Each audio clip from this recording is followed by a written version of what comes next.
and welcome to Scrapping on the Fly. My name is Kristen, and I am here with the January Hop Baby Got Scraps, trying to encourage everybody to use up their scraps that they've collected over the years. And I'm going to document these two pictures of me and my kids building a gingerbread house.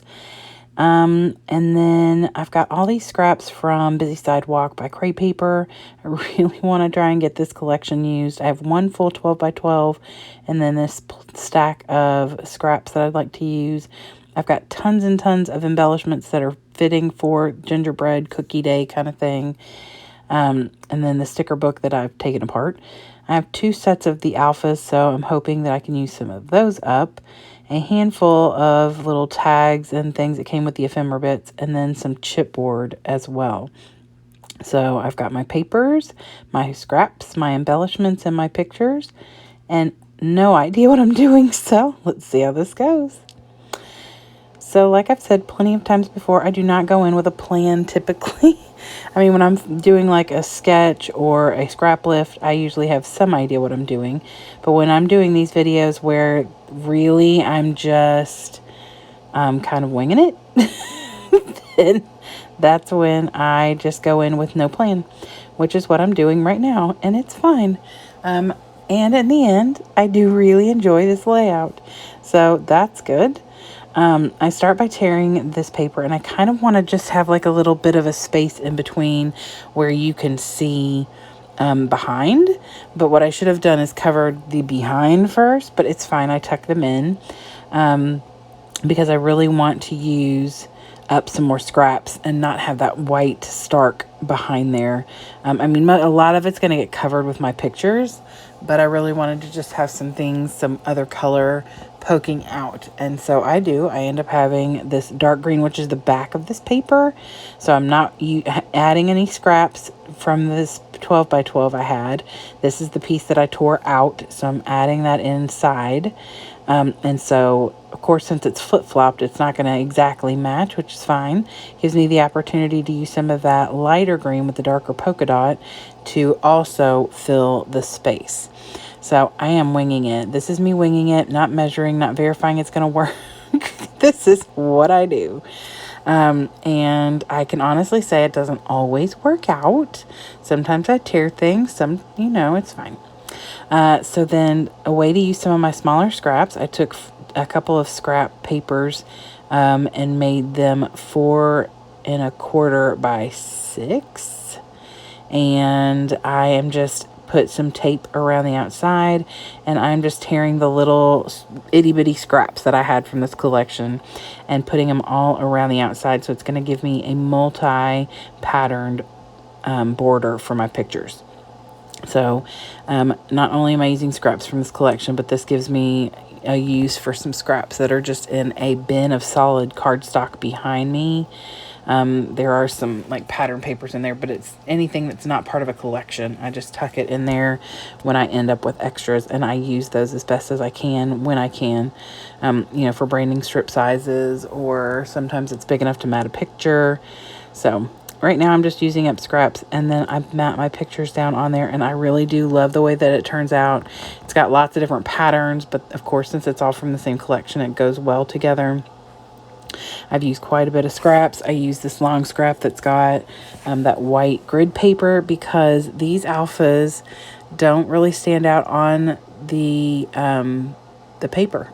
Like they don't necessarily they're very light, and so I wanted to put them on something light colored so that they'd stand out a little better. So I put them down here at the bottom, line them up the way I want them, and then I move my layout to where it's even so I can just move each letter up.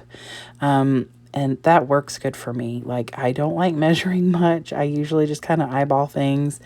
Sometimes that gets me in trouble. It's fine. I mean, math was never my strong suit. Don't tell my boss because I'm a bookkeeper, but it's fine.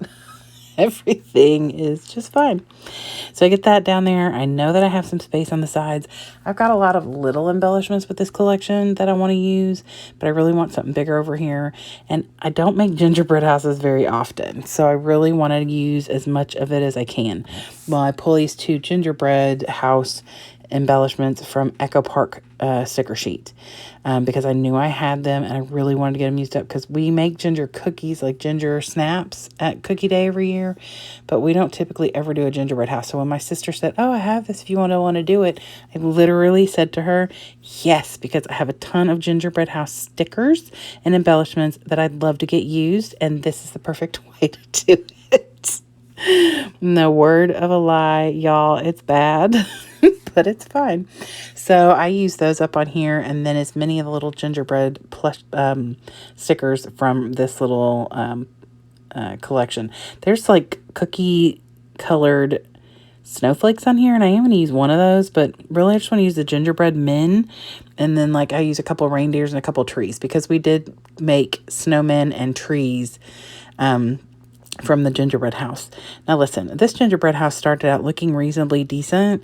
The gingerbread house itself was as hard as a rock. Like I could have broken some nuts or something with it. I mean, it was really hard. And the icing that it had on there, like already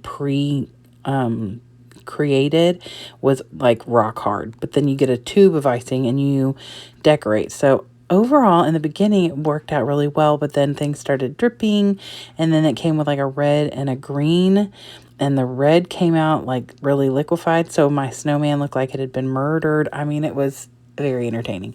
So then we got carried away being a little crazy, and the kids got even more carried away, and so, you know, it's fine. It's not beautiful, but it's a gingerbread house, and it was fun to create, and something, like I said, we don't normally do. So I wanted to add some journaling space. Originally, I thought I'd do some journaling on the bottom, but I ended up using that whole space up with the embellishments. So I took this bit of scrap from this collection. It's lined paper, matted it on that green, which is that same green that's behind the pictures. And then I tuck it in at that same angle as the picture that is behind. And then I'm just going to journal in there with one of my gold Moonlight pens and just say that my sister had a pre-made gingerbread house that we got to decorate. It started out pretty good, but then the red icing looked like blood, and then it kind of went sideways from there. So, but I used quite a bit up. I still have some things and enough scraps to probably do one more layout. I may dig into some old pictures because I'm documenting older years that I did not used to do chronologically. If I can find Cookie Day pictures from there, I want to use that to finish this stuff up. So I'm going to have to be creative and find a way to use all these little stickers and embellishments. So that is it. I hope you'll go check out the Baby Got Scraps Hop. There is a playlist there. It will be linked below in my description box. I would love it if you'd give me a thumbs up if you like my video and or my layout. I hope you'll come back and see me again. Thanks for hanging out with me. Hope you all have a great day. Hope you get a chance today to do something you love with someone you love, and happy scrapping.